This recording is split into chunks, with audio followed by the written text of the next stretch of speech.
A warm welcome to lesson 3.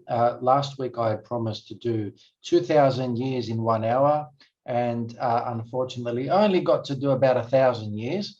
There were a few good questions at the end of that session as well. And it is important to do the next 1,000 years because a lot of what we experience today in the modern day would make sense if you knew what happened through history, but especially in the last, 1,000 years. And the closer you come to our time, even recent modern history is very, very important. Now, someone might say that, we've got the Bible. What happened, 2,000 years ago is enough for us. We're living our life today. We're not interested in what happened in the past. That is not what the Orthodox do. The Orthodox Christians, like many other cultures, I'm not saying it's unique to us, but for us Orthodox Christians, history is extremely important in that we respect and understand what happened in the past. Even the mistakes of the past are important to us. Even the dramas and trouble of the past is important to us because you learn from it. And human behavior doesn't change. That's why the church is relevant even today. I went through university, Sydney University, and I did humanities, history and classical studies and a number of other social studies. And the impression we were given in the 90s was that Christianity was done for, God is dead. We were taught that famous phrase from, was it Voltaire or Nietzsche? God is dead. Christianity hasn't got much to go. And being a young person in my 20s. Hello. Yeah, can you put your microphone on mute? Actually, I can do that for you from this side. Being a young person who, from 10 years old, I wanted to involve myself in the church, and I saw myself as possibly pursuing the priesthood. I didn't know what that meant when I was a young kid, but I continued pursuing and following that journey. And I felt that by doing historical, classical, ancient Greek, all those sort of studies would help me as a priest, and it has actually very much. I thought, well, okay, what I'm being taught must be the historical consensus. Christianity is done for.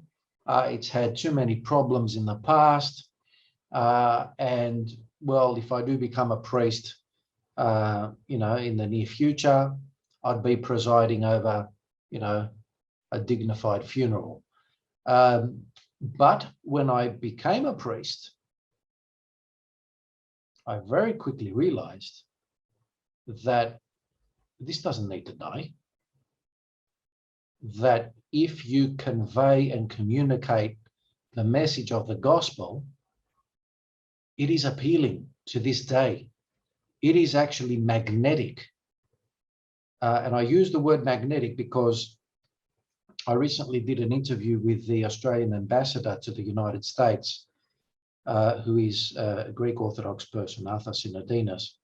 And I asked him the question, what is something what keeps you coming and attending church? Because he's an attendee, both here and in America.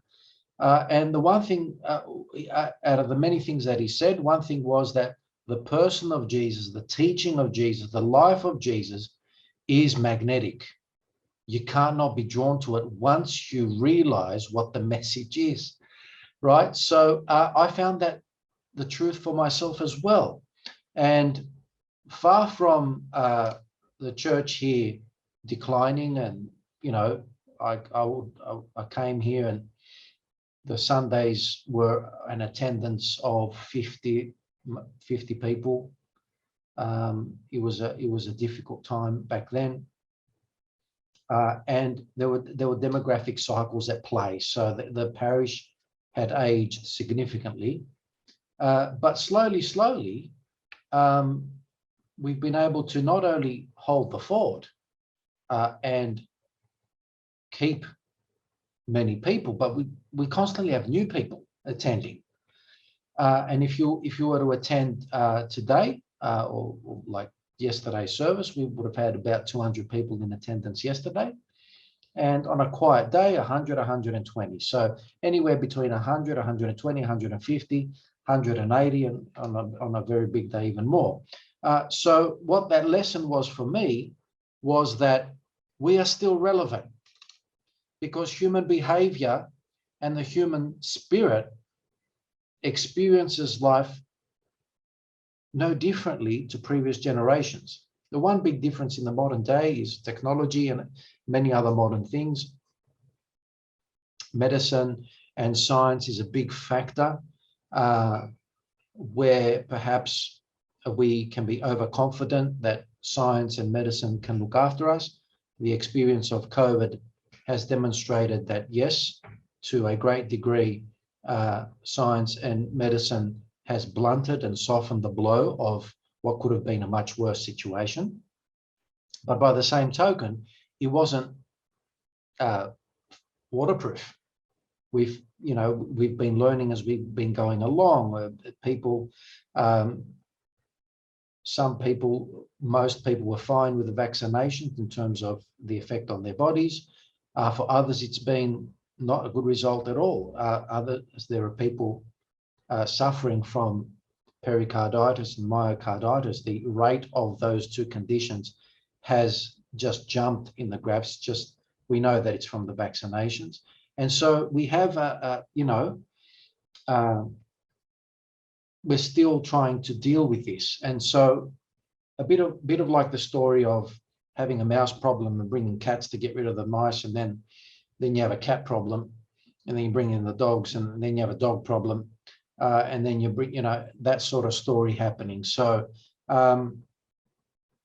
that's quite a digression, but most recently we had the head of Pfizer actually tell us that the vaccinations that they had created was for the first strain, the original strain, and that insofar as the Omicron strain was concerned, that the original vaccination would have little, if any, effect on one's condition. So if the head of the company that created at least one of the vaccines has that to say, that is good, it's honest. But what it does dispel is the notion that we would be fine with science.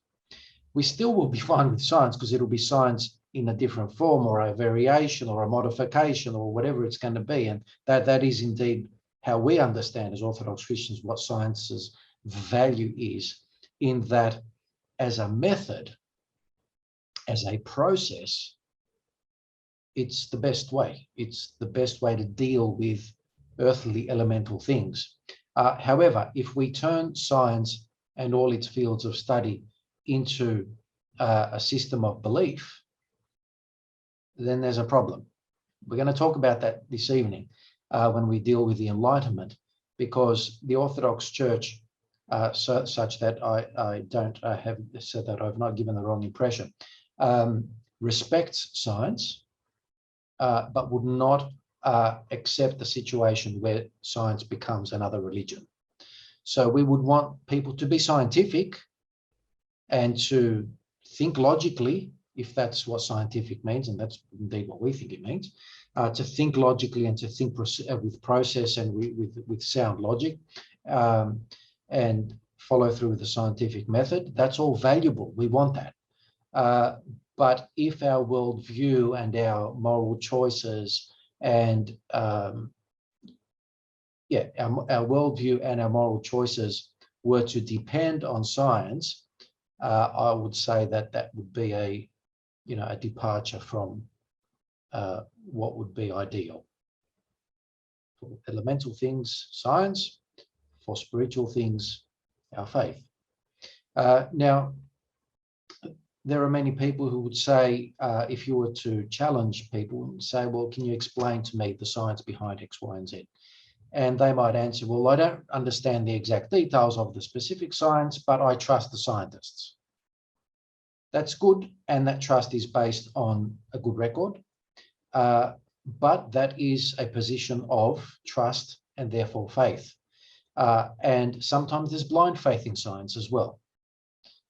This business we got from some quarters, which were, despite the actual scientists telling us that we need a new vaccine, where either governments or politicians or other people would say we're insisting on the original vaccine for the current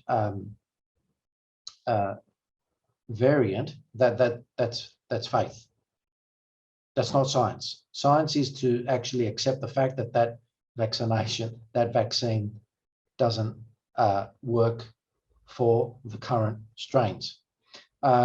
So anyway, I don't want to go down that rabbit hole any further, but because I do want to talk about the value of science and why we don't want to turn it into an ideology or another faith or belief system. Let's get to the Enlightenment first. Now, so the last lesson was left around the 10 or 1100s. We spoke about the papacy as becoming a new dominant power in Europe. And this is the papacy of Rome, the Pope of Rome. And for those who missed out, or perhaps maybe a point that I didn't make last week, was that this didn't just happen suddenly in the 1000s. This slowly developed. There's elements of the basis on which the papacy claimed its power over not only other churches and other church communities, but over worldly powers as well, and over kings. They considered the Pope of Rome above kings and barons and dukes and so on. And you can go back and find little threads from the 200s, 300s, 400s, 500s, 600s, and it was mild back then. It started really departing from this collegial, communal, democratic system of the original church. When the Gothic invasions happened.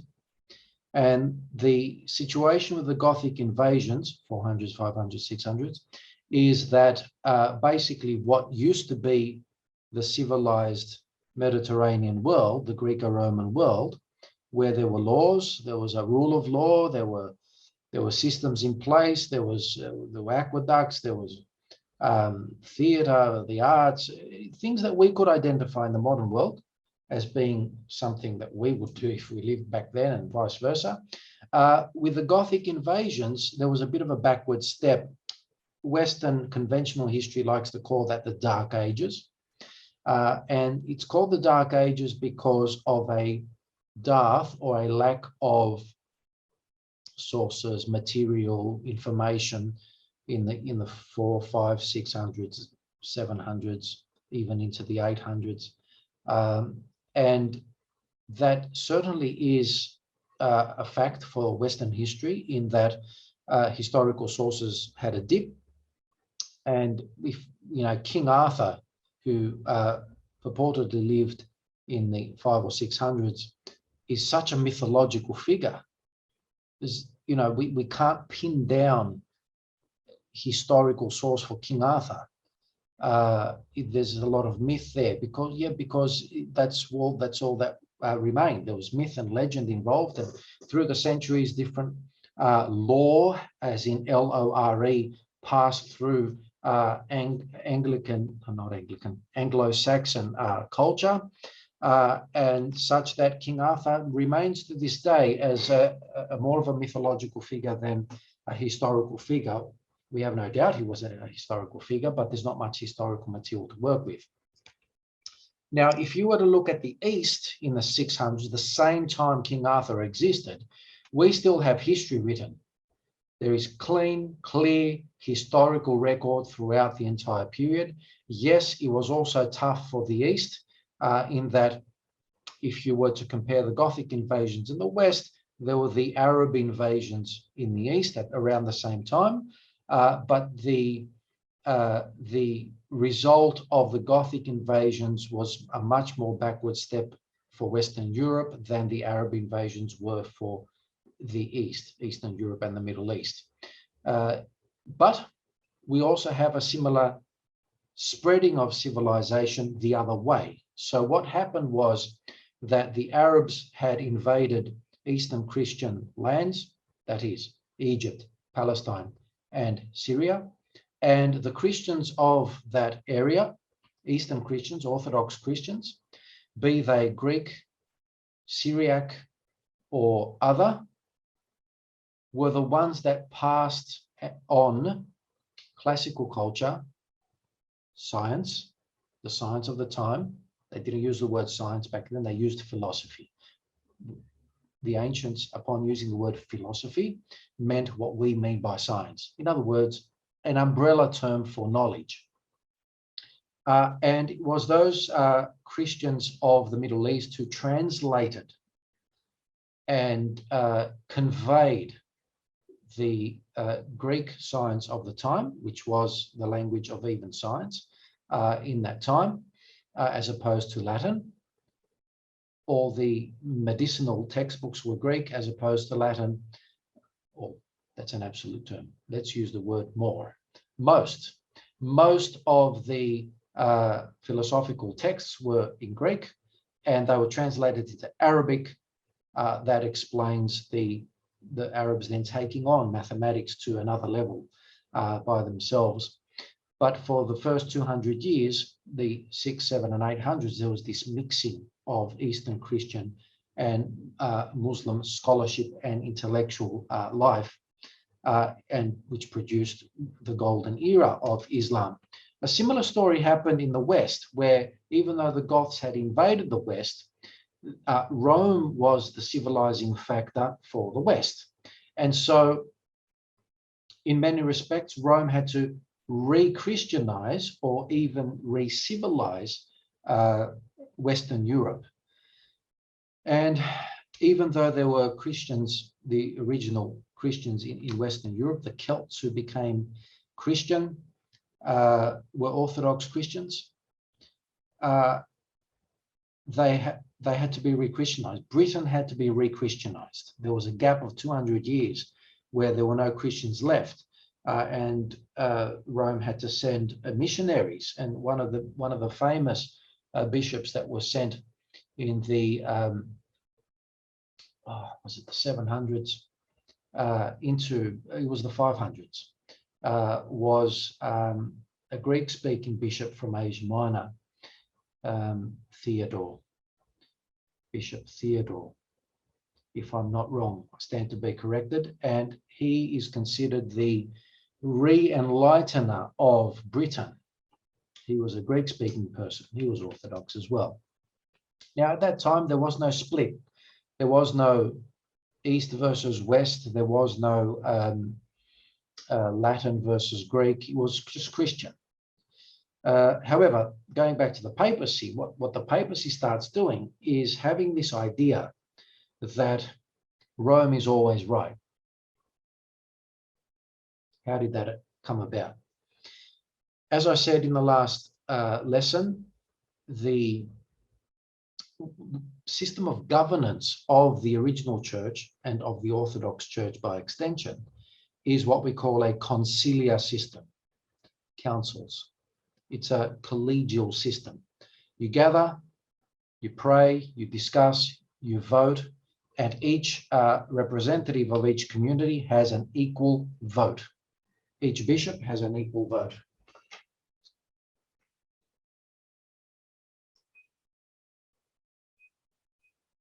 Conditioning.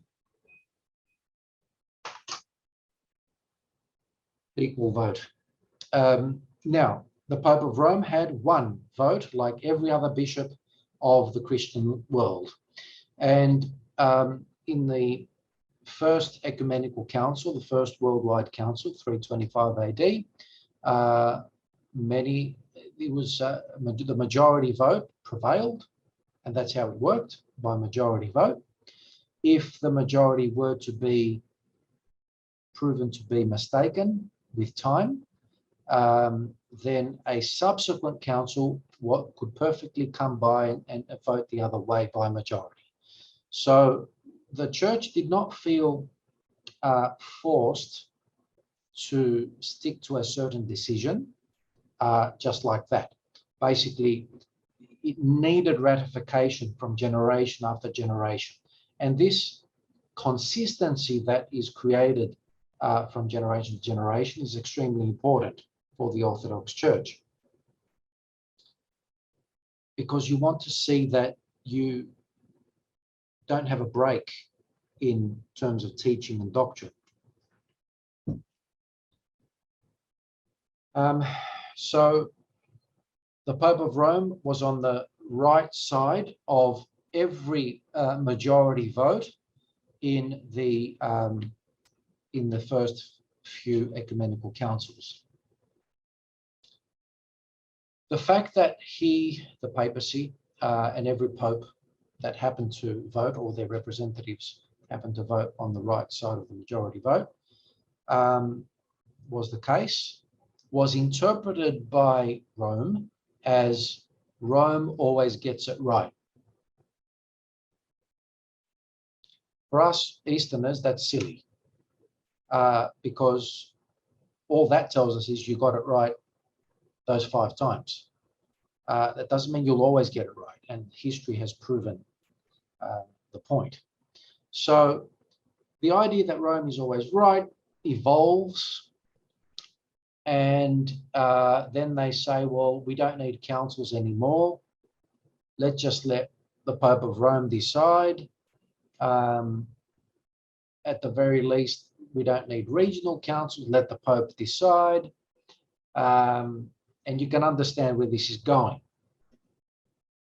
There was this belief that we only need one man in charge. And that was not the original practice of the ancient church. With the Gothic invasions, yes, Rome was civilizing the West. However, it also worked the other way, where the Goths, who were not as civilized as the Roman world, the Greco-Roman world, and the one example is law. What happened with law? The ancient Greco-Roman world had laws. You had courts, you had lawyers who represented you, things we understand. Whereas the Gothic way of settling a dispute was trial by combat, or trial by fire. These, let's call them primitive or tribal ways of doing things. Tribal is probably a good word. And where you have a problem with your neighbour, there was no court. You could go to the person above you, if that were a baron or a lord, and you could bring up your dispute and you could let them settle it. However, if you were a duke versus a duke, it was quite common to say, we're not going to the king, we're going to fight this out. A sword fight. And whoever wins, wins the case. This was normal in the Gothic world, in the Germanic, Western European world, the Frankish world. The problem with this office chair keeps descending into the depths. And this existed to even 100 years ago, where if you think of the Wild West and the movies that depict the Wild West, people were still dueling with guns, where they would, face each other at, 10 paces, I believe, and they'd shoot it out, and that's how you solve disputes. And so that was law. If you were a duke or a baron and you wanted to take someone's land, as in conquer their land, you got an army together and you went for it. It was a dog-eat-dog society, as was every ancient world, and in many respects even the modern world is, but not in a violent way. Back then it was definitely violent. And so it took a long, long time into the modern era for this sort of style of settling disputes to go away. Now, for the Pope, he was given land by a Frankish king, and he was basically given what would equate to about a quarter of modern Italy.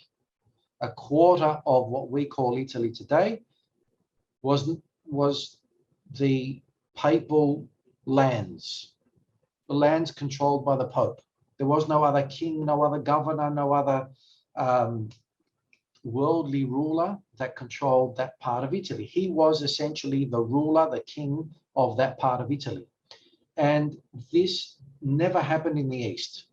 There was never a priestly clergy type person, a patriarch priest, who controlled land like a king or a temporal ruler controlled land. There was always a government. And the priests and then the church was church. Now, that line was often blurred, and there are many examples in Eastern Christian history where that line was blurred, either because the emperor stepped into spiritual affairs or where strong patriarchs stepped into political affairs. But largely it was considered a separate thing, and that they would work together, or they would respect each other's territory. But this was not the case with the papacy. The Pope of Rome was also a king. The lands that he controlled, he taxed. That meant he collected the money like a government collects money. He had ambassadors. He had coinage and currency. That is the case to this day, 2022. Even though the Vatican is just a very small state, they have their own currency, their own little army. They've got ambassadors in every country or most countries.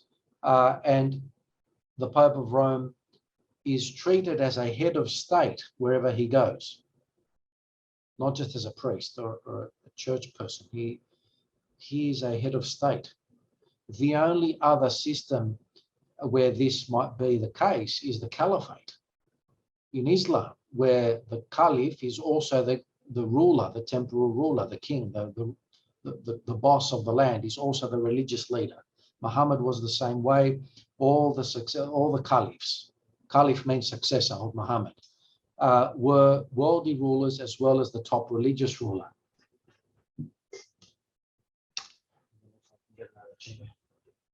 We'll see how we go. So as I said, governments and state leaders could, in the name of a religion, do X, Y, and Z, or in the name of God, or in the name of a religion, fight wars, but they weren't the priests. But for the papacy, they were the priests. Why is this a problem? Because as with I mentioned the Crusades last week, it was perfectly okay for priests, bishops, even popes of Rome to wage war, as in have swords in their sheath and go and fight a war. And fight a war, attack other people for land. So there are any number of popes who led armies, and there were even more bishops that led armies on behalf of the popes, many, many examples. And there were many priests and monks who participated in armies, not just as chaplains like we understand it today, where you're just there to pray and help, strengthen the morale of soldiers and have soldiers who fear for their life and not seeing their families again, keep giving them some pastoral sort of care. Not like that. They were actually participating in the war. If you were to look up the Byzantine princess Anna Komnene, she wrote a history of the Greek experience of the First Crusade. Even that should tell you a lot, that you had a historian who was a female in the East. We didn't get a female historian in the West for many, many centuries. It was a big, massive gap.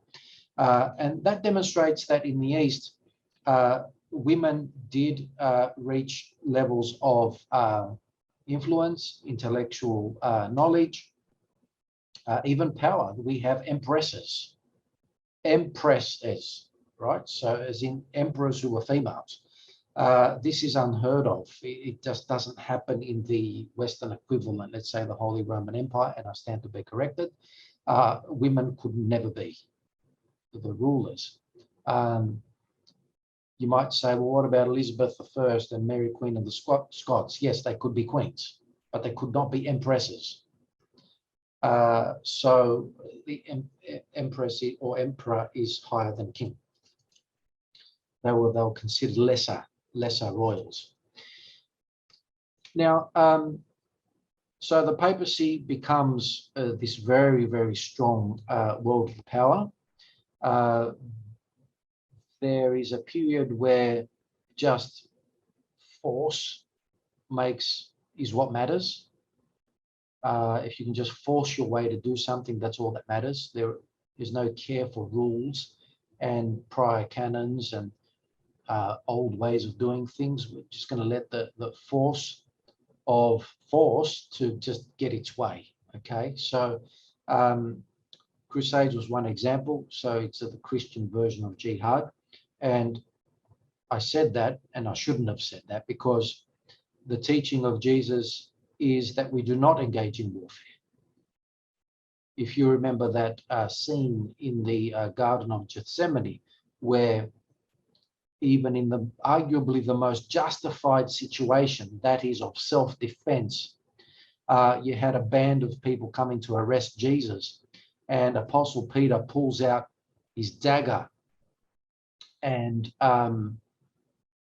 actually manages to swing the dagger and cut the ear off one of those people. And Jesus says, put the sword back in its sheath. For those who live by the sword, die by the sword. And for us, that is one high moment of understanding that, well, that's what Jesus teaches about, not just self-defense, but warfare in general. And so there are a few other examples as well where he speaks about the leaders of nations that dominate over their nations, do so by lording it over their people. That is power imposed by state entities. And he says to his disciples, his students, it shall not be like this among you. Whosoever should be a leader among you should be servant of all. Whosoever should be first should be last. For the Son of Man did not come to be served, but to serve. So there are teachings like that which tell us that we, as a Christian faith, as a Christian religion, are a pacifist religion, and that warfare should not be something that is blessed or condoned by the church, the community of faith we call the church. Definitely got to change this chair.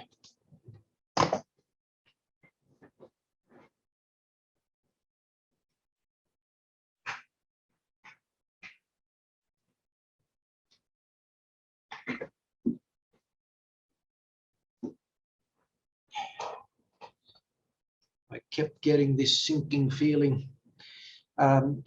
So that's with the Crusades. Now, the philosophical basis of all this ties together. So if the Pope is the King of Kings and he could call a crusade and call an army in a war, he could declare the war. Others couldn't declare this war. The kings of Europe could not declare a crusade. The Pope had to declare the crusade. Now, the kings of Europe could appeal to the Pope of Rome and say, look, we would like you to declare a crusade, a holy war, because we're going to attack that pagan tribe in the Baltics. And, you know, I'm referring to the Teutons, the Teutonic Knights, which was a state, a little country, a little state, basically Prussia. It eventually became Prussia, which was a Germanic state in what is today Poland.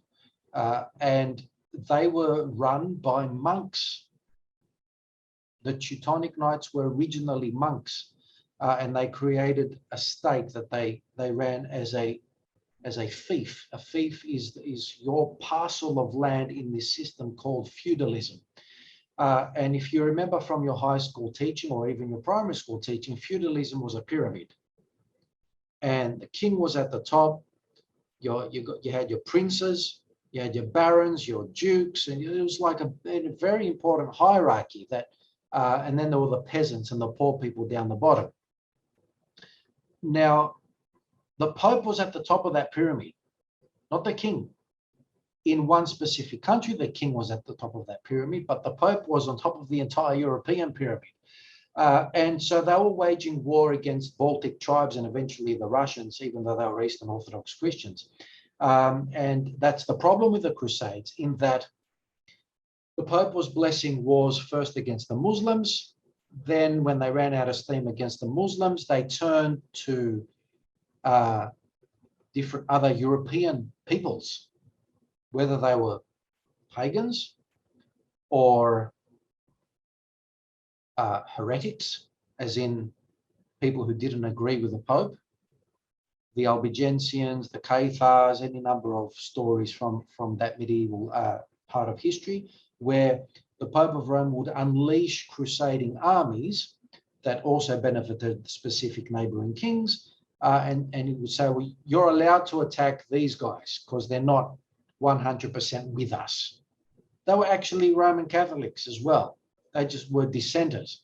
And he was unleashing crusades onto them. Before he got to the Cathars and the Albigensians, there were crusades unleashed on the Eastern Christians.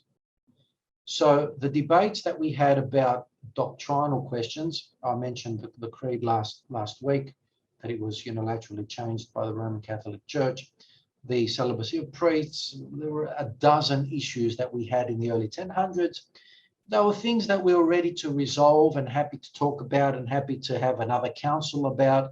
But the moment that the Crusades came through, only 50 years after the formal schism between East and West, that's what really created the schism. Because you had fellow Christians attacking Christians and not attacking anyone else. So you had Jerusalem under foreign domination, that is the Seljuk Turks at that time, who were Muslims, but will attack Eastern Christians. Let's take Constantinople, Fourth Crusade. Let's take Cyprus, Third Crusade. Richard the Lionheart gave up on Palestine, but he took Cyprus for himself. So that's taking it from fellow Christians. So in the Eastern Christian mind, those who were with the Pope and were blessed by the Pope to wage these wars became the Latins. That's when the split became more than a theoretical thing and a debate about teachings. It became a true cultural split. And the people that ended up in the castles were the Westerners. So there were the Franks mainly, but also Germans and some English and other Latin aligned nations. They were the feudal lords, the barons and the dukes in the castles of Greece, Cyprus, Asia Minor. They took Greek islands, and anyone who wanted to get ahead in that society had to renounce their Eastern Orthodox identity and become aligned to the Pope. The weird thing about this situation was that eventually the papacy knew that what the Orthodox believed in was what they believed in all along. That unlike other schismatics like the Cathars and the Albigensians, as I mentioned earlier, who actually took a stance against specific teaching of the Latin Church, the Eastern Christian Church didn't have anything new. We were the original faith. But the one thing that the Pope was not happy with, and when I say the Pope, there was a Pope every 5 years, and I mean every successive Pope, was that, well, you don't subject yourself to Rome. And because you don't subject yourself to the Pope of Rome, that makes you Eastern Christians schismatics. In other words, dissenters. And that was quite unkind, obviously. And as I mentioned earlier, for the Eastern Christians, if you were to remain Eastern Christian and true to the original faith, you stayed at the bottom of that feudal pyramid. You could not enter the aristocracy. You had to just work the land. And so there was this, using the word discrimination is a very modern idea, and so I should avoid doing that. But there was this clear sort of problem with that medieval world. Similar story in Islam, and we'll talk about that in just a moment. Finishing off with the papacy, so the Crusades really made the schism real. And we made so many appeals to the papacy to run a council to solve the specific problems, eventually culminating in 1439, where by that stage there was a council, the Council of Ferrara/Florence, yes, where Ferraris are currently made, Ferrara. But back then there were no Ferraris, obviously. But basically that council came to some sort of medium, some sort of agreement. But thank you very much.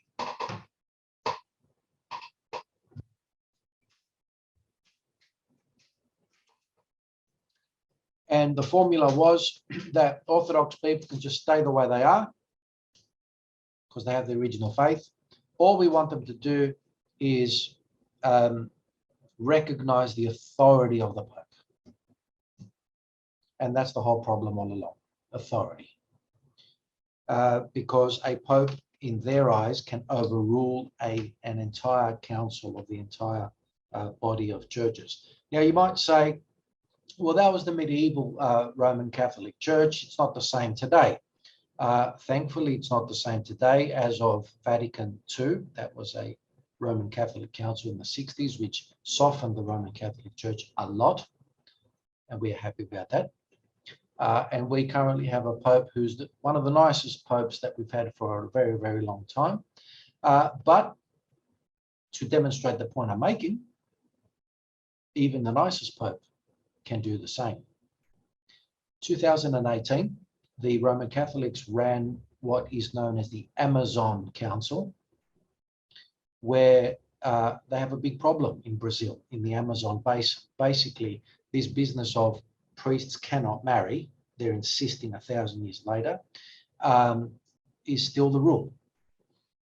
We say to the Roman Catholics, that's a deal breaker for us. You need to allow that option to be in place for unity to take place.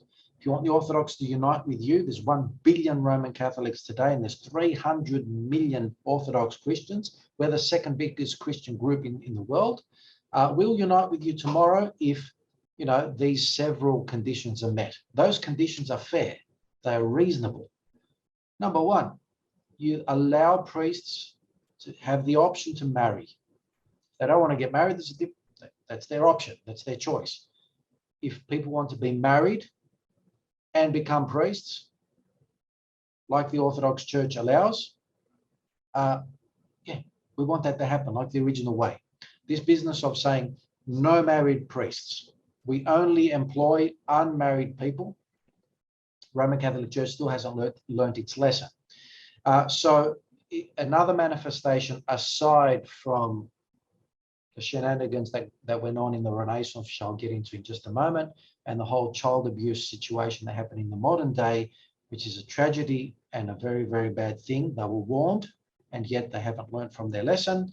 In the Amazon, no one is signing up to be a priest in the tribal areas of the Amazon. And so the question that came up in 2018 in the council, which was attended by all the Roman Catholic cardinals and bishops, was, let's just allow an exception in the Amazon, because the tribal leaders of the Amazon are not going to want to become priests if they're not married. And so we have 0 priests. We have a situation where we don't have priests, and they're not going to listen to Westerners who turn up to lead their communities. And so can we have an exception for the Amazon in the same way that we have an exception for those Easterners, such as the Melkites, Ruthenians, all the different units who are Eastern Christians who have said, yep, we'll subject ourselves to the Pope, we'll accept his authority, and we have allowed those Eastern Christians who have subjected themselves to the Pope's authority to remain married. Let's have an exception like that one. They voted, and the vote came to 75% in favor of allowing the Amazon tribes to have married clergy, married priests. That was the vote in the council, 75%. Now, we have the nicest Pope in a long, long time, Pope Francis. The decision goes to the Pope for ratification, approval. And he did not approve the decision because he can. The Pope of Rome has the power to overrule the entire council, bring all the bishops together. So in the Orthodox Church, this is unthinkable that one man should have such power. And the reason why we have councils is that many heads, 2 heads are better than 1, and 1,000 heads are certainly better than 2 heads. And logic prevails with the group, the voice of reason is allowed to be heard, and you get generally a better result. And this overbearing authority of the Pope, when I say overbearing, that's understating it. The medieval papacy believed that the Pope was the King of Kings, that he would be judged by no one, no law, no court from any other state or government could judge him. Any ruler in that era who would visit the Pope would have to kiss his feet before he could talk to him. He would be the only, now I'm referring to what is called as the dictates of the Pope. It's a text of rules which was written by Pope Gregory VII,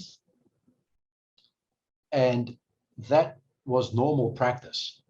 He was the only ruler in Western Europe that could wear red shoes, because that was the shoes of the emperor, and no other king could wear red shoes.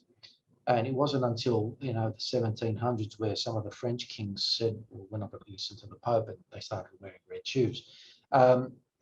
So the papacy is way too strong. Power corrupts, and absolute power corrupts absolutely, as the maxim goes.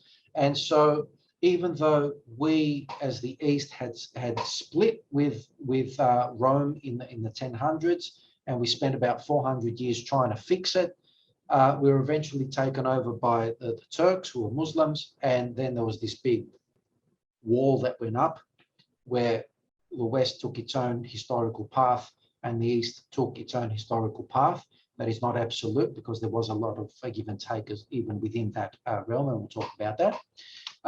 But when you have someone who has absolute power, that no one can judge, that no one can correct, that even a council of bishops can't say, look, we don't think that's the right thing, you tell me what's going to happen. And what happened was that it corrupted even further. So by the time we get to what is known in history as the Renaissance papacy, the papacy during the Renaissance, there is much luxury, there is much wealth, and this brings about a big rebellion. known as the Protestant Reformation. And one of the big bugbears of the reformers of the 1500s, such as Martin Luther, was that the church, the papacy, would collect money to build the Basilica of St. Peter in Rome. The same basilica which is standing today was built in the 1500s. And it stands as a testament to the rebellion that happened at that time, because the popes of Rome at that time didn't care for anything or anyone. If they were to be spoken against, you got the Inquisition sent against you. The Inquisition was a Roman Catholic institution. Most of you may know this, but I have to cover this ground, where if you disagreed with the papacy, you would be put through a trial. By modern standards, that was like a kangaroo trial, you know, where you didn't even get to be represented. You had priests who were the lawyers and bishops who were the judges, and if you recanted, it was pretty much a done deal. They believed that you were in the wrong. You had to just recant and say, all right, look, I was wrong. I'm sorry. I declare that my allegiance is with the Pope of Rome and the belief and doctrine of the Roman Church. That saved you. If, however, you insisted, you would be executed. You would be burnt at the stake. You would be hung, drawn, and quartered. It was a terrible situation. Now, the problem with the Inquisition, because it was the way it was, and it wasn't the only system at that time, but even with the other systems in place in Western Europe, if you had a problem with your neighbor, like your enemies, and you wanted to get them out of the way, but they had a little militia with them and you didn't, the best way to get them out of the way is to actually go to the local bishop and say, so-and-so is a heretic. He believes X, Y, and Z, doesn't agree with the Roman Church. And so the inquisitors would come and question, and you could get yourself in a lot of trouble. And a lot of people would dob people in, not because of their property dispute, although that was the motive, but on the basis that they weren't aligned religiously.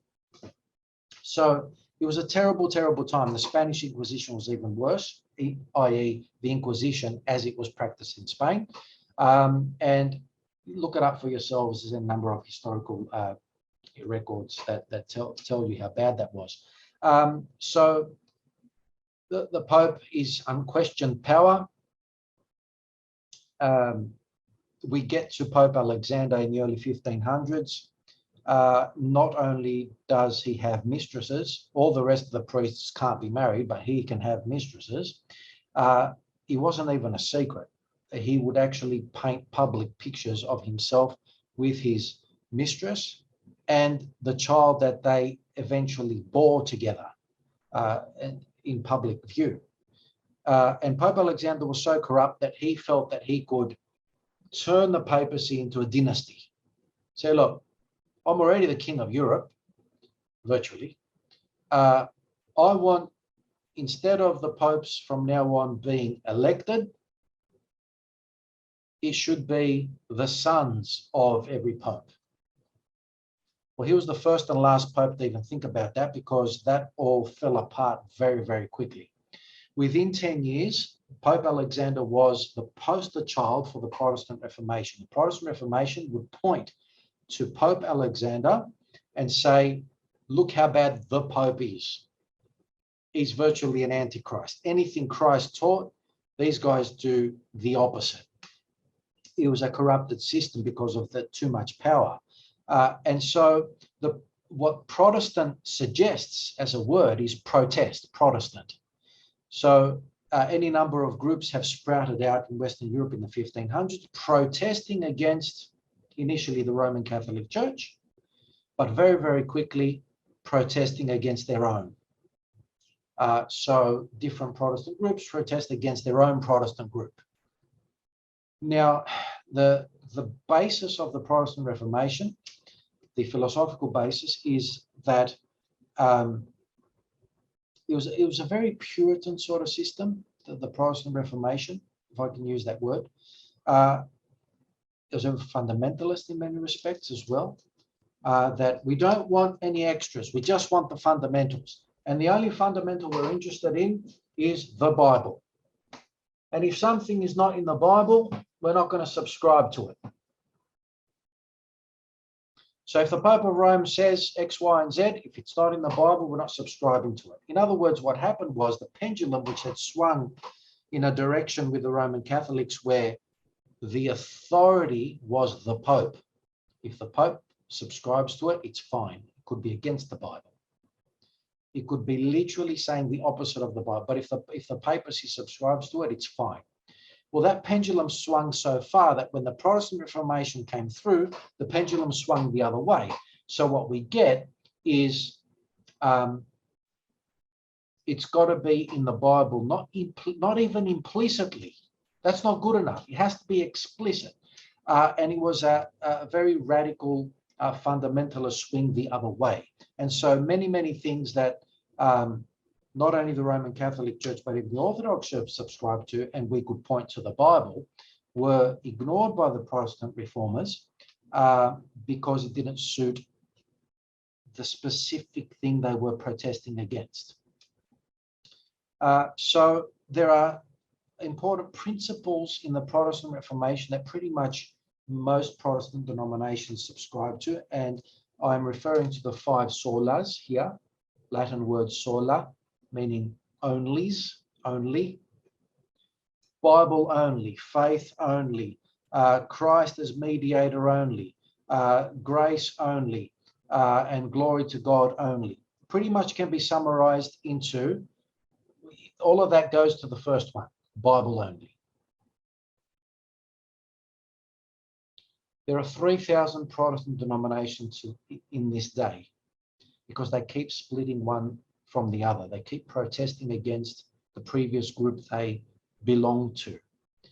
Why does this happen? Why is there one Roman Catholic Church, one Orthodox Church, as in system of belief? There are splits within the Orthodox and Roman Catholic Church, but they still believe the same thing. They just don't align themselves to the leaders, to the one leader or to a group of leaders, as in the case with the Orthodox Church.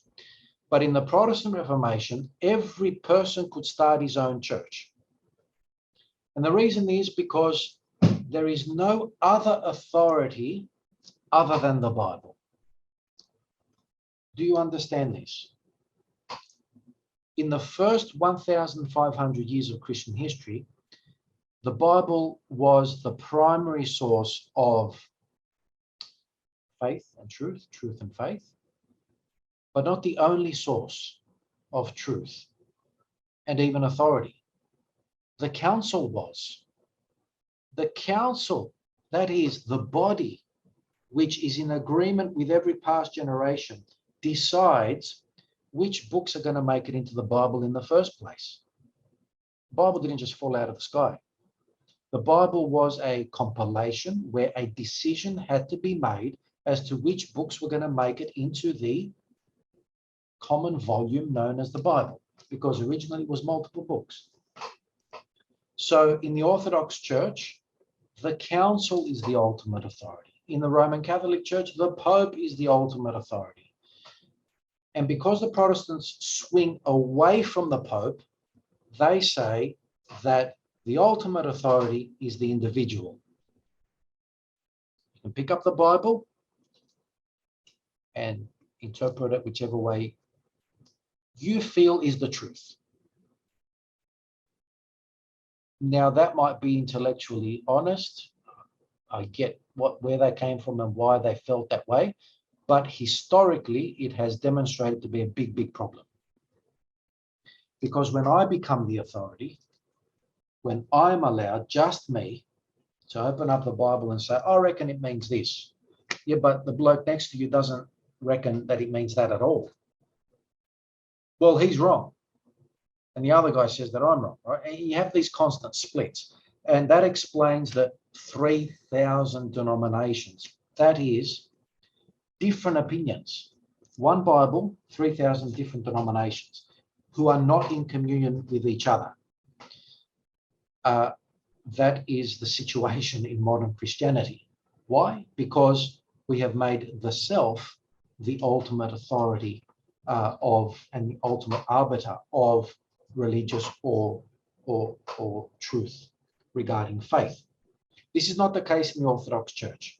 In the Orthodox Church, we read the Bible, obviously, but we always look back, refer, substantiate, connect, read what the church fathers, what every generation held. And so what you get in the Orthodox Church is the opposite. You often get the opposite situation where we're so staunchly holding principles, ideals, and doctrine that even though that's a good thing in many respects, it can be a bad thing too.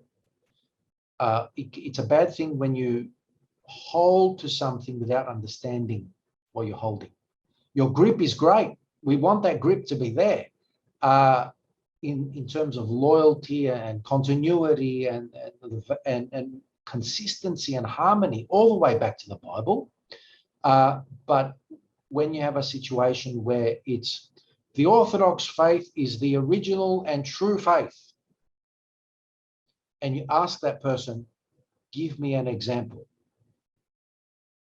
and they can't give you an example, that's a problem. So you have a loyalty, which is great as a quality, but you don't even know what you believe in, or you yourself have misinterpreted certain parts of the Bible. Now that's a problem in the Orthodox way as well, and I like to call them Orthodox Protestants, in that what they think is the Orthodox interpretation, they would hold fundamentally, and everyone else is wrong. So we have our own, Protestant mentality, and they split from the main church. They have zero respect for the councils of the church. They have zero respect for the process that gave us the Bible and gave us the canons and gave us the Orthodox tradition. And that's scary, actually. And so we have our own fundamentalists as well. Now, I don't mean that to offend anyone, because it's a problem everywhere, not just in religions, not just in every Christian denomination, but in every other world belief system, and indeed ideology. Before I get to the ideologies, a brief mention of the Turkish domination of the East. And this is not only the Turks taking over Asia Minor, Palestine, Syria, and Greece, and the Balkans, thank you very much, all the way into Hungary, but the other cousins of the Turks, being the Tatars, who are Mongolic people, they take over most of Russia. So the entire Eastern world at some point was under Muslim domination.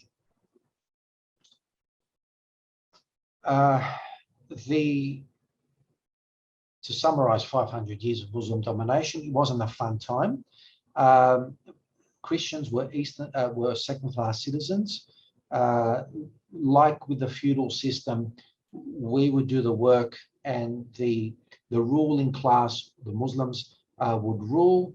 They would involve themselves with only three things. Muslims felt, and they were Puritans as well, like the Protestants. They felt there was only three things Muslims could do: rule and govern, fight wars, or engage in religion. Good Muslims do those three things. Everything else is below them. Tilling fields, creating food, trade, buying and selling. Leave that to the infidels, the other people. Christians, Jews, Armenians, Coptics, everyone else. Everyone else did all that. And they were just a pure ruling class. If you wanted to get ahead in that society, the same point I made with the Catholic societies of the Frankish dukedoms and baronies that were created in the East, same situation with the Muslims. You could become Muslim today, and that meant that you could go into that ruling class tomorrow.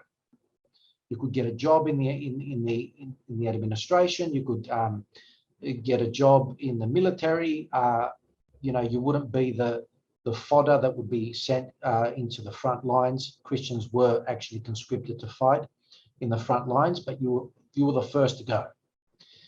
If you were Muslim, you weren't the first body of the army to go in. You would be the second. And the Turks would like to put out non-Turks to go and fight in that wave.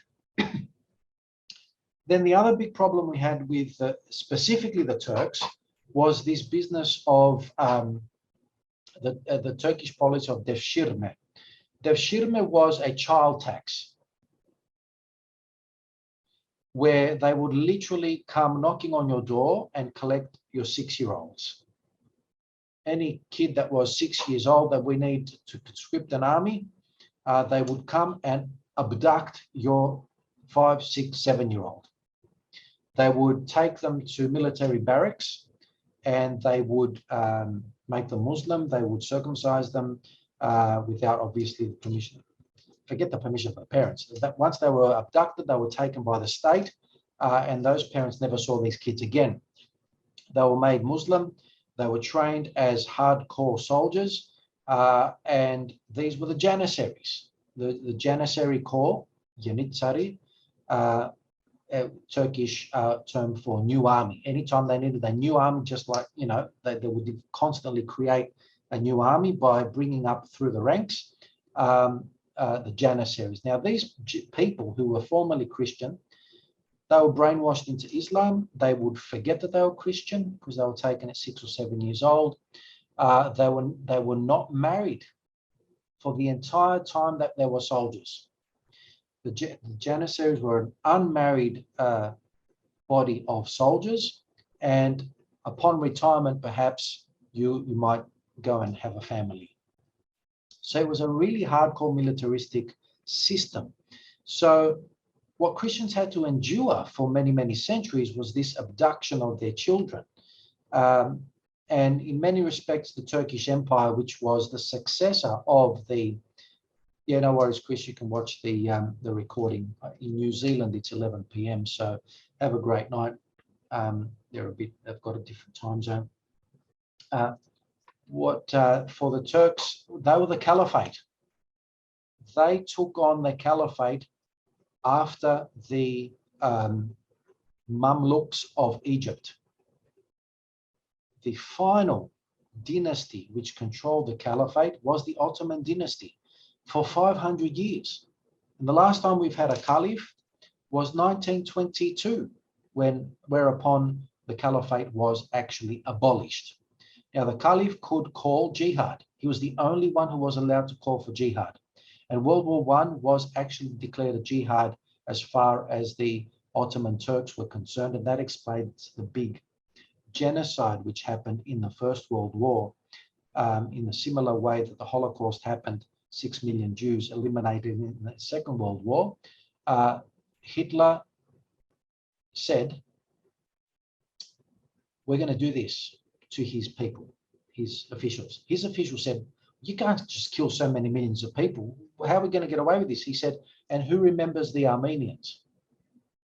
He was referring to the actual wipeout, a genocidal wipeout that the Ottoman Turks conducted of all the Christian populations of the Ottoman Empire of the time.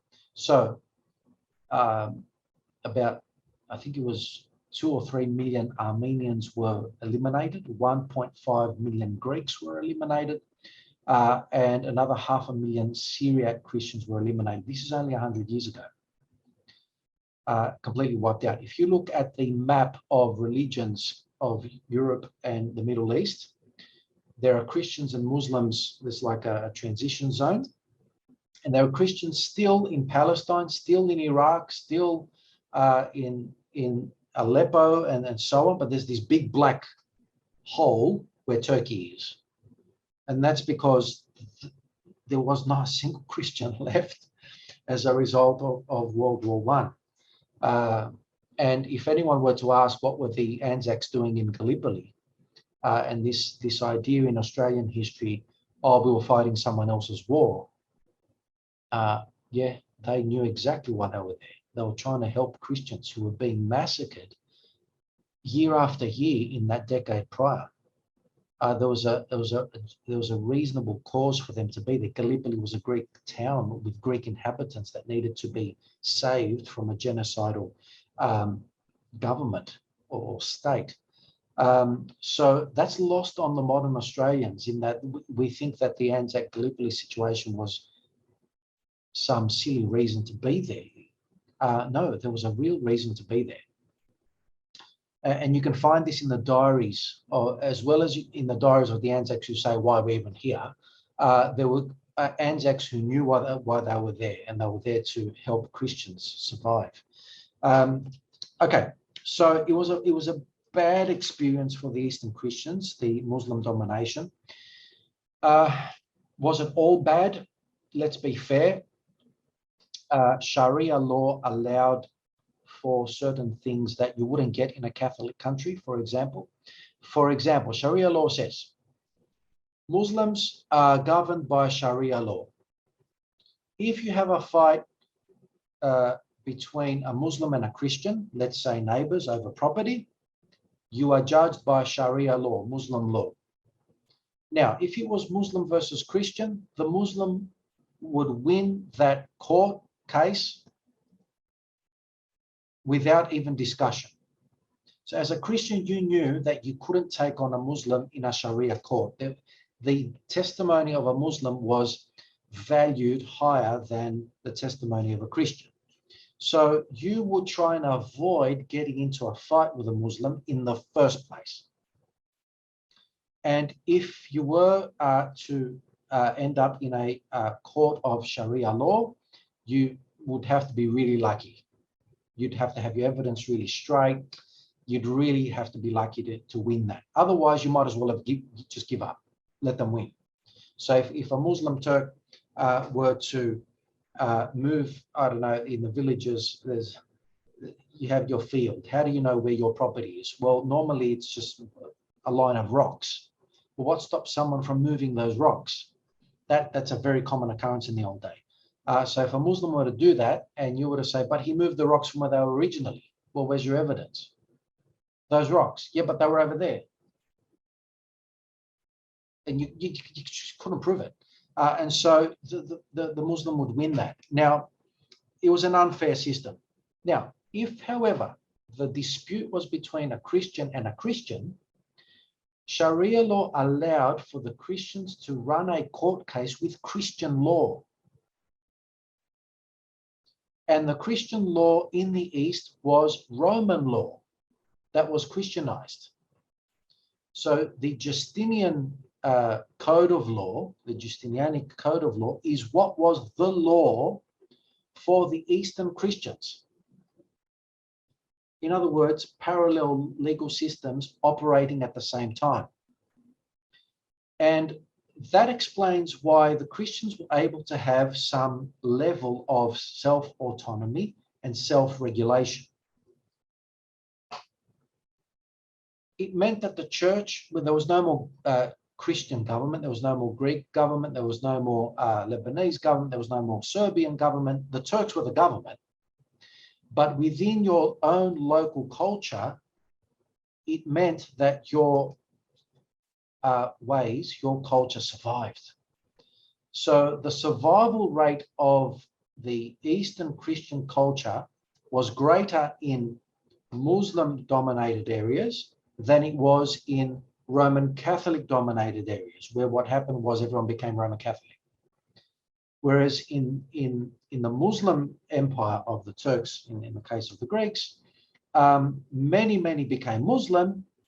Kosovo became fully Muslim, virtually. Albania became half Muslim. Bosnia became virtually all Muslim.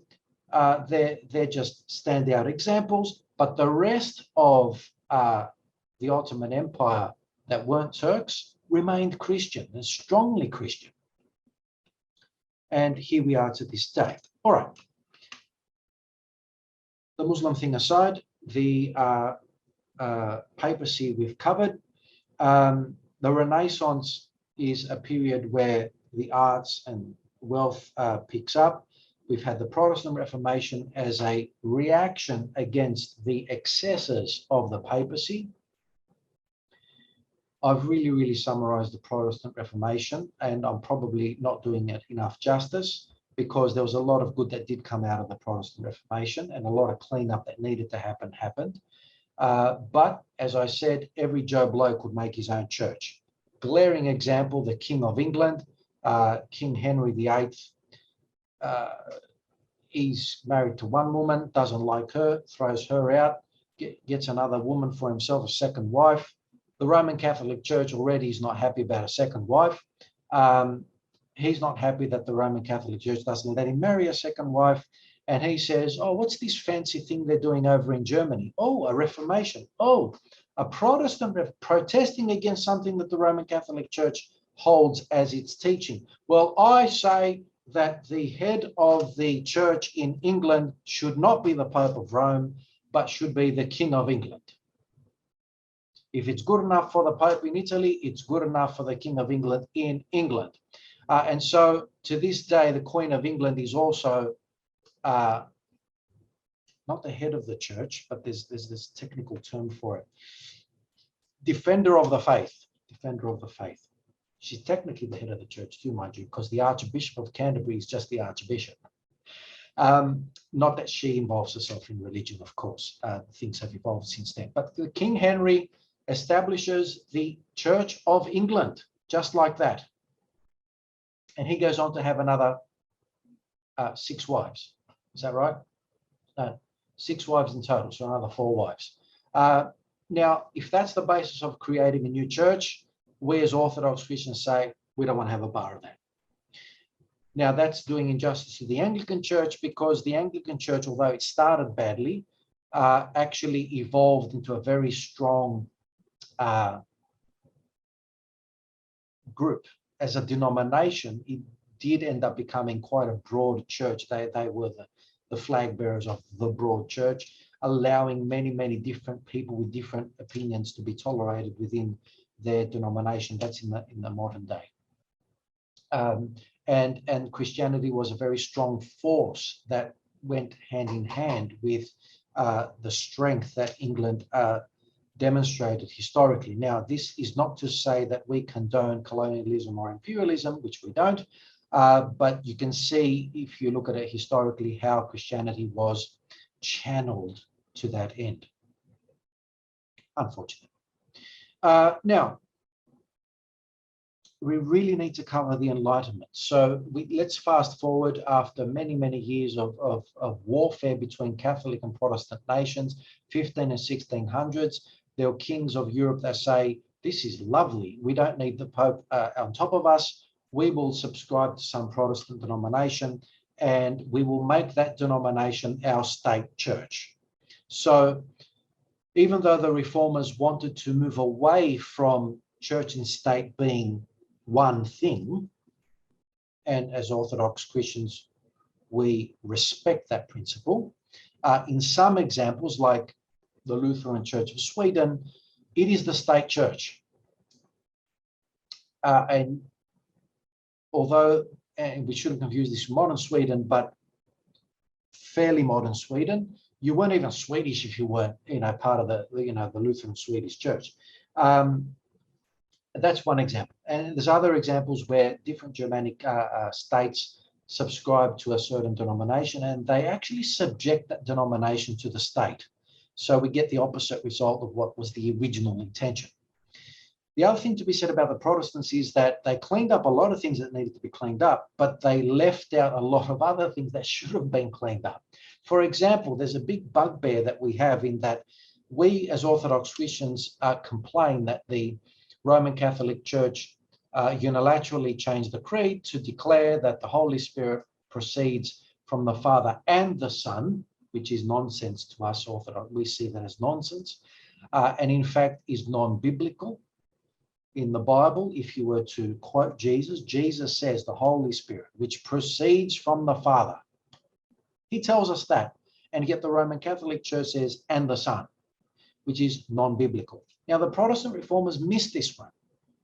And most of the Protestant denominations still subscribe by continuity from the Roman Catholic Church, that the Holy Spirit also proceeds from the Son. And for us Orthodox Christians, that's, how did you miss that one? You found everything else to complain about in the Bible and say that, you know, X, Y, and Z, and you missed that one, which was actually from Jesus' words. So that's a big issue for us Orthodox Christians when we are in dialogue with the Protestant. We point that out for them. Now, that word dialogue is important because, yes, I might sound like I'm being belligerent and, you know, critical of other denominations. And I really hope that I don't come across as doing that in bad faith or with bad intention. What we're doing is saying that there are clear differences, and we've got to be honest about them. Yes, there are more things in common. There are more common denominators in the Christian denominations than there are those differences. That's important to be said. But those differences are not small things. They are big issues. And that explains all these Christian splits. Now, so there were wars, as I said, in the 16 and 1700s. The next big chapter in history is the Age of Reason. European society really reacts now against both the Roman Catholic and the Protestant way of looking at things. They don't like seeing things dogmatically and saying there's only one way to look at things. And the Age of Reason declares that we need to decouple the state from the church, or society from religion in the worst case scenario. And that would be an atheist statement, actually. And what should prevail is science and reason and logic. And the authority now is not a church, is not a pope, is not a Bible even, because the Protestants said that the Bible is the authority, not even that, but reason. Isaac Newton. Yeah, Isaac Newton, the great scientist, the pioneer of what we now call Newtonian physics, establishes very important laws of physics. Any number of other famous intellectuals usher in a new way of looking at the world, the teaching and preaching of tolerance, the rule of law as a concept, the social construct as a concept where any government, be that religious or other, should understand that it's got a deal with the population. You rule fairly and you will be obeyed. People will fall into line. People will pay their taxes. You do the right thing by them, they will be peaceful. But if you do the wrong thing by them, they have every right to rebel and fight and conduct a revolution. And so to really cut a long story short, with the Enlightenment, the Orthodox Church respects all the scientific advances that came as a result of the Age of Reason, the Enlightenment, and subsequent technological and scientific advances, but does draw the line between what in the old days, at least when I was still at university, you split knowledge into two possible sciences: positive sciences and theoretical sciences. Positive science is maths, physics, astronomy. There is an accuracy, there is a right and a wrong there. It is a clear accuracy that is absolute with positive science. This is before quantum physics. But with theoretical sciences, for example, political science, can that be absolutely correct? Isn't there an element of opinion in political science? Yes, there will be an element of scientific method involved in the study of politics and the study of history. But theoretical sciences are not in the same league as the positive sciences. Positive sciences are indisputable. Indisputable. There is no opinion involved. Obviously, the scientific method in discovering and determining those laws of physics and so on had to reach that point. But once those scientific tenets are in place, they're even called laws of physics, laws, you know. Anyway, so the other fields of science, history, social studies, political science, they're all susceptible to opinion. Now, I'm a historian by training, so we were taught the scientific method. To prove something as being historically true, you had to show historical source. You had to show, well, look, this was said, this was done. Well, that's easy. But when it came to interpreting history, and when there were gaps in history, there's a lot of room for interpretation. There's a lot of room for my opinion. There's a lot of room for only having part of the evidence and not all of the evidence. And so there's bias involved in history. And we were taught that too. And so, as I said, the theoretical sciences are not in the same league of science as the positive sciences. And so what the Orthodox Church does is it fully respects positive science as indisputable. And medicine is not an absolute science. Medicine is one notch down from maths and physics. It uses the scientific method, but there can be error there. And there is trial and error. And that's the nature of getting to the point that medicine is today, and thankfully so. But there is error to this day. But we should not put it in the same league of science as the pure positive sciences. And that could be said to a greater degree for social sciences and all the other things.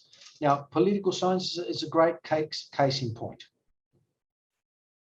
Everyone who does political science, if it was a true science, then we would have one answer for our problems, for each of our problems in society. But why do we have political parties? Why do we have this opinion and that opinion? But we see it this way, but we see it that way. Each of them are engaging with the scientific method. Each of them argue their case purportedly scientifically. They argue research, they argue surveys, they argue it's sort of scientific, but ultimately there is still emotion there. There is still loyalty, blind loyalty and blind faith to the ideology that you subscribe to. This is extremely important because there are a lot of isms in modern thought that come from the Enlightenment. The pure sciences, Orthodox Church, no worries. We have Orthodox people who are very good scientists and they are faithful people at the same time, and that doesn't affect their science, and vice versa. Their science doesn't affect their faith. They can do both. But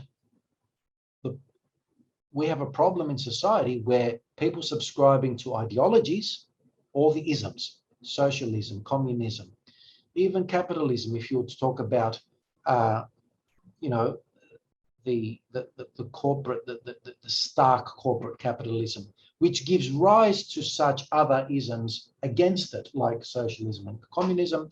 All of them have a problem in the Orthodox Church's eyes. Why? Because they can be another religion.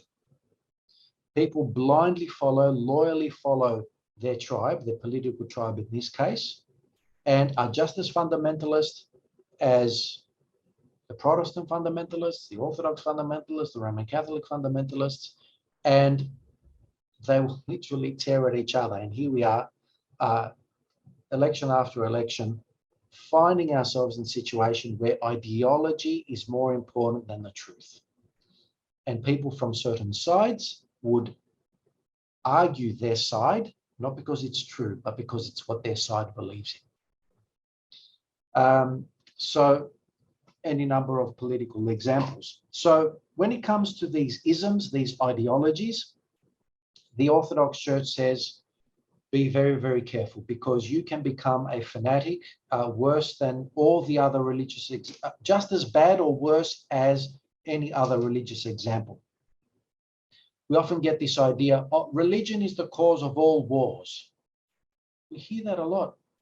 Is that historically true? I don't think so.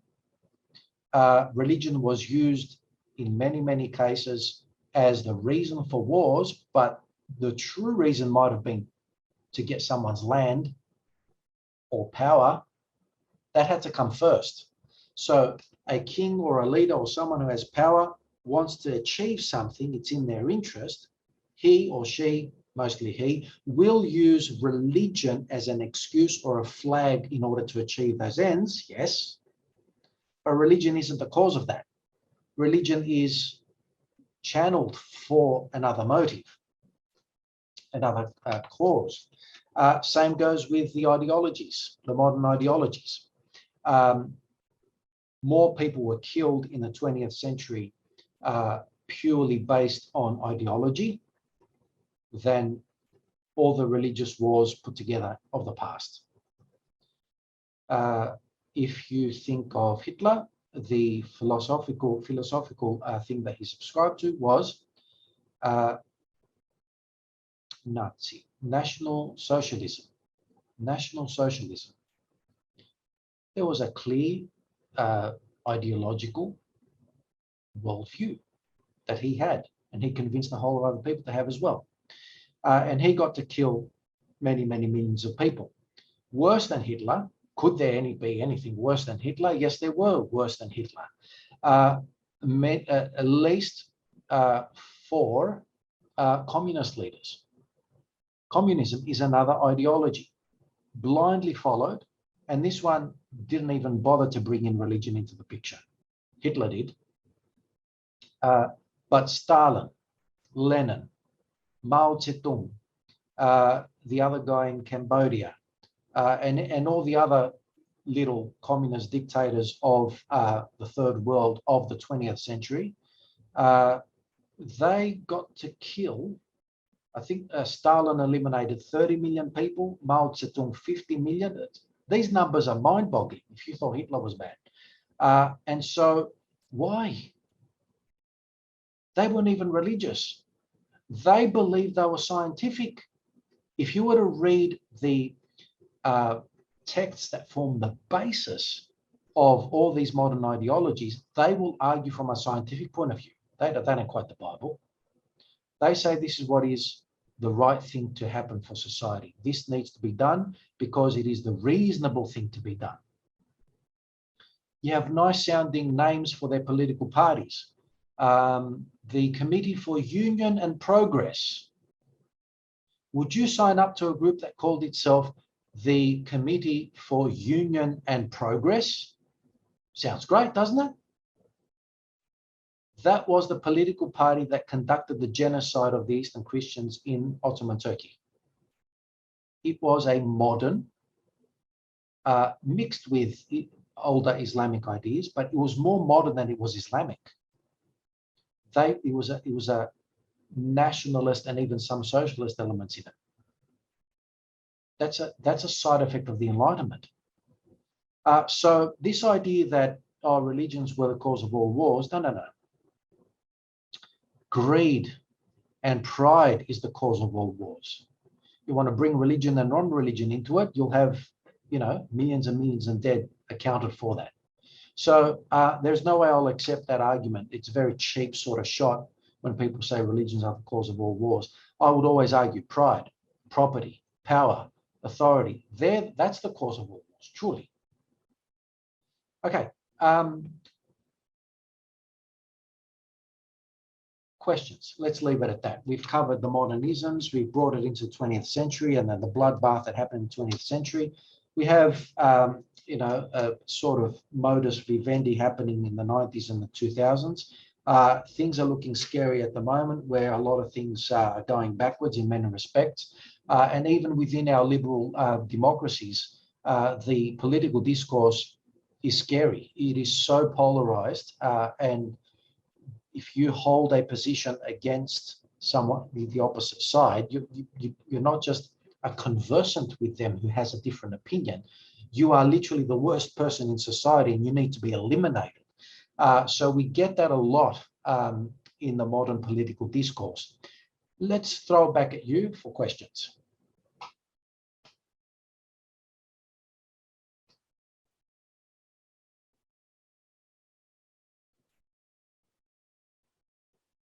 Do you feel I have left something out?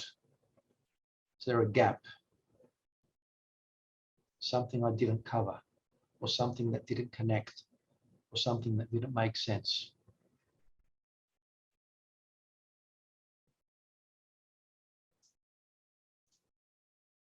Okay, you're tired.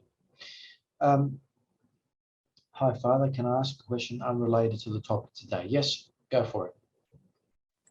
Hey, Father. So I wanted to know what do Orthodox Christians follow in Easter? So I know now that it's currently Easter for Orthodox Christians. Are you vegetarian? Are you vegan? What can you usually have, or what do you follow usually? Okay, so in terms of what we eat, Yes, correct. right. So in the lead up to Easter, we prepare ourselves by fasting, and we fast or abstain from meat and dairy, which technically makes us vegan. But we don't like to call ourselves vegan because we can also have mollusks. Vegans don't have mollusks. But veganism is another ism. Actually, this is a very good example, and thank you for giving us a segue, Saleha. So 70% of the year we eat vegan food, as in no meat, no dairy, just, vegetables, fruit, and similar. But we would definitely not call ourselves vegans. Why? Because veganism, once again, has a fundamentalist approach to itself, where people who become adherents, followers of veganism, I don't know if you've experienced this, but they're not nice about it. They're like, why are you eating meat? You're killing animals. There's this guilt thing thrown at you, that they're pure and you're not pure and you're not doing the right thing, and they're fanatic about it, such that the moment you throw an ism on anything, I'm gonna put my back up. The moment anything becomes an ideology, I'm not going to subscribe to it, because that's going to supplant my Orthodox worldview. Okay, so veganism is not the worst example, but it's a good example of an ideology or a whole worldview. And if you would ask vegans, is it just about diet? No. This is about the whole world. This is about how we can change the whole world. That's what Hitler wanted too. He wanted to change the whole world his way. So thanks for that. Sorry to any vegans out there. Sorry, Father. I also wanted to ask, does that include seafood too that you can't eat? Yeah, that's correct. So we're not doing seafood either. Anything that bleeds, we're not going to have in the 40-day period before Easter. And that explains why we have mollusks, calamari, octopus. They don't bleed, which is a strange rule, but anyway. Thank you, Father. Hi, Father. I had a question about what you were saying before to do with the Anzacs in Gallipoli, just as it's coming up to Anzac Day. That sparked some interest for me. Can you please expand on that if you can, with what you meant? Yeah, which bit?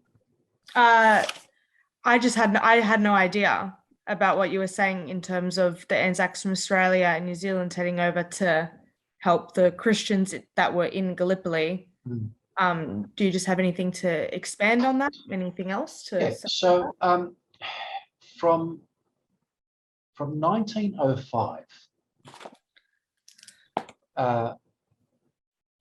the Turks were a caliphate. They had a sultan, so it was pretty autocratic. They only got to get and create a constitutional monarchy in the 1870s with some reforms, but they never had a parliament. They were a monarchy. The first parliament that they ever created was in 1905. And when that happened, they had their first ever elections. This is, 500 years into their statehood. The parliament turned out to be 20% Armenian, 30% Greek. The Turks were just a slight majority. It was about half-half.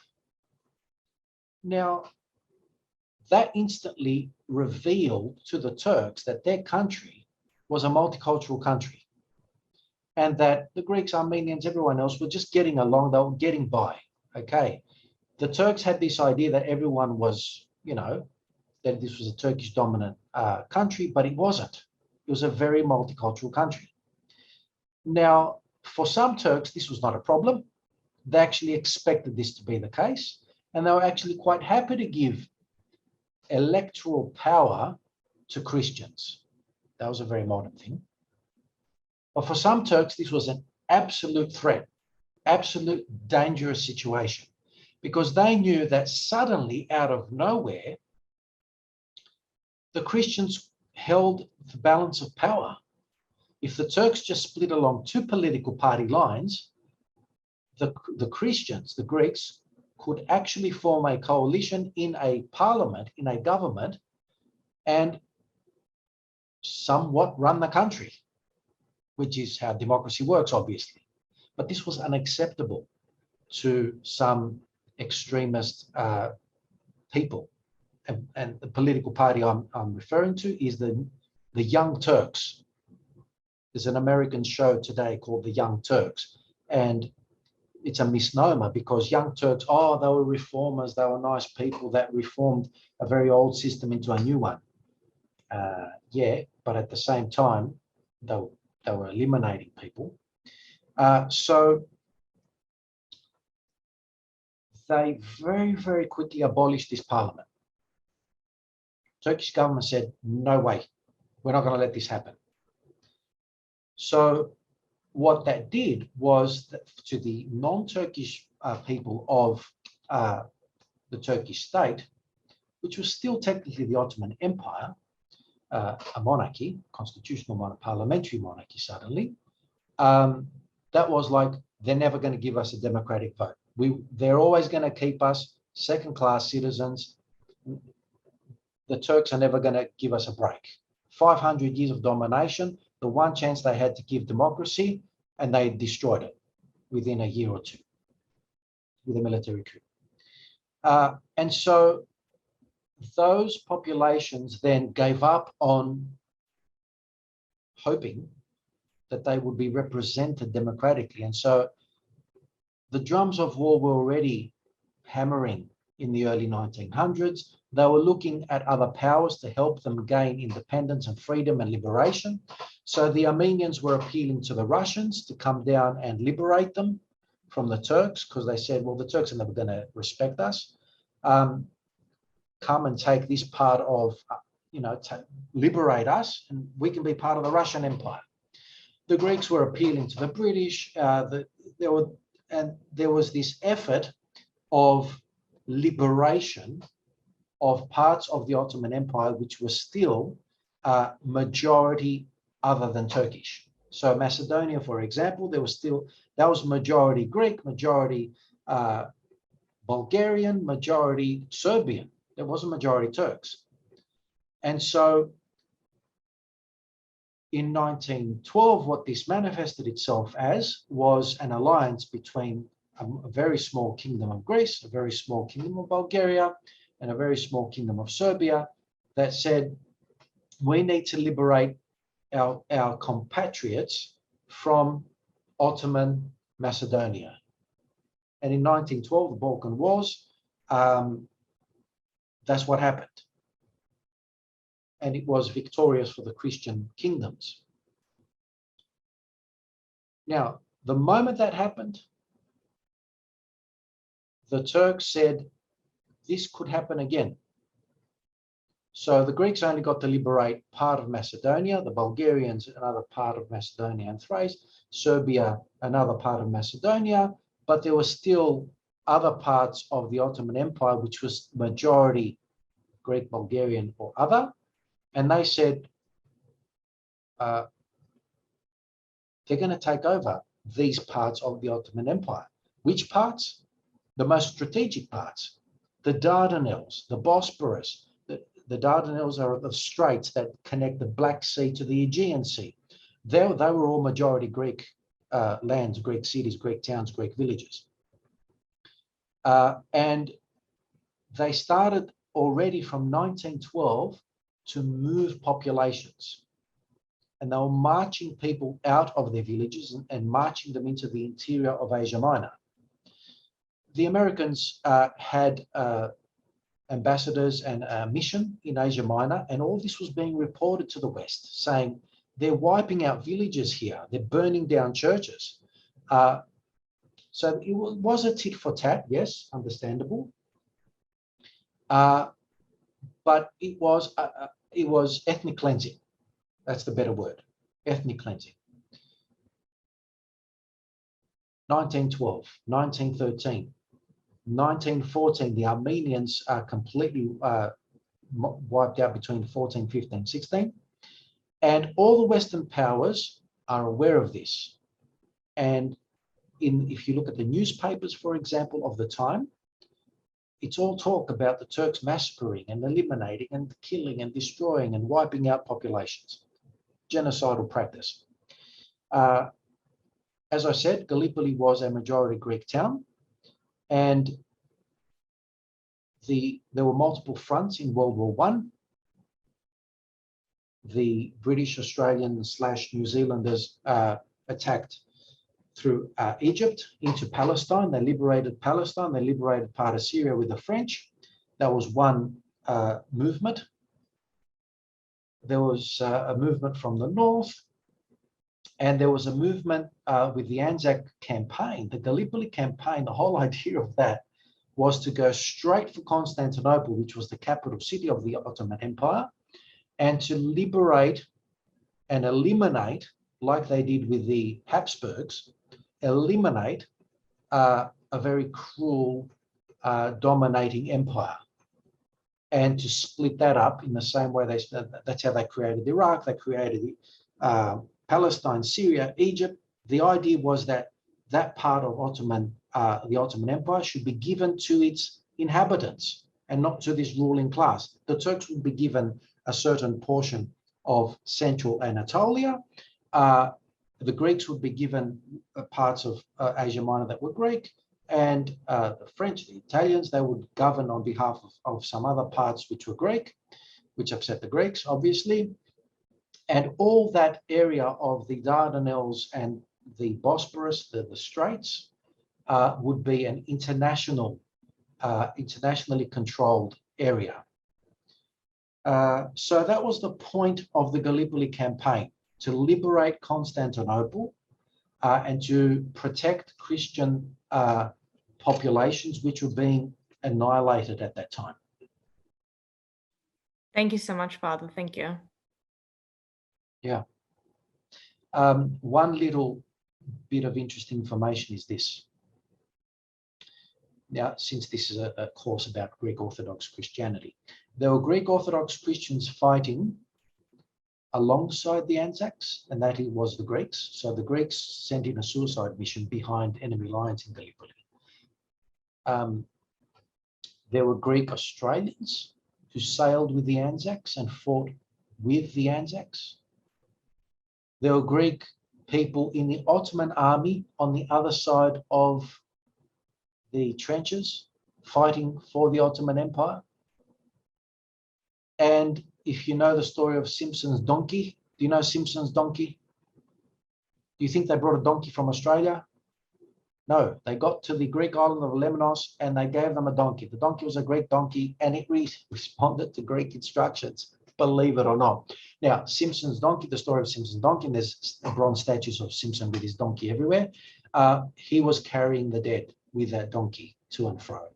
And he's a hero or a big figure that's remembered in the Anzac campaign of Gallipoli. So it's not all black and white, it's very blurred. And not because the Greeks were loyal to the Ottoman Empire, they were forced to be, they were conscripted. And it was messy.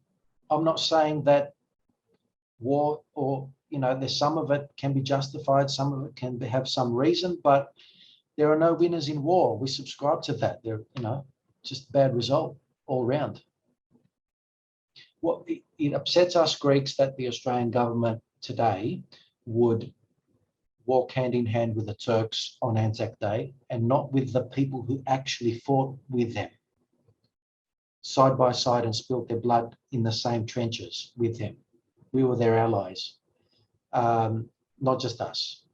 The Armenians as well have the same complaint. You know, that the Anzac commemorations should be more about the enemy who committed genocide. And unlike the Germans who recognized the genocide that took place of the Jews, the Turkish government of today still does not recognize that anything happened back then.